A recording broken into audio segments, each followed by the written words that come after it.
வரவிருக்கும் 2026ஆம் ஆண்டு 7.5 சனி ஆரம்பிக்கப் போகும் ராசிகள் இவர்கள்தான். சனீஸ்வரன் கும்ப ராசியிலிருந்து மீன ராசிக்கு பெயர்ச்சி அடைய இருப்பதால் வருகின்ற 26ஆம் ஆண்டு தொடக்கம் முதலே 7.5 சனி இந்த ராசிக்குள் வக்ரம் அடையப் போகிறார். இதில் உங்கள் ராசியும் இருந்தால் எங்கள் முருகன் ஆராதனை சேனல் கமெண்டில் சொல்லுங்கள். இதற்கான பரிகாரங்களை நாங்கள் சொல்கிறோம். அப்படியே சேனலை சப்ஸ்கிரைப் செய்து கொள்ளுங்கள்.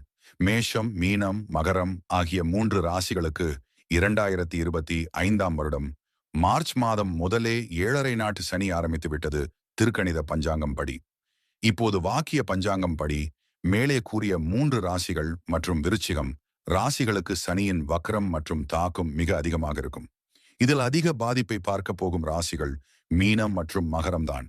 அடுத்த 7.5 வருடங்கள் இவர்களுக்கு நிறைய ஏற்ற இறக்கங்கள் இருக்கும். இதுபோல் நிறைய தகவல்களை தொடர்ந்து பெற எங்கள் முருகன் ஆராதனை சேனலை சப்ஸ்கிரைப் செய்து கொண்டு பெல் பட்டனை பிரஸ் செய்து கொள்ளுங்கள்.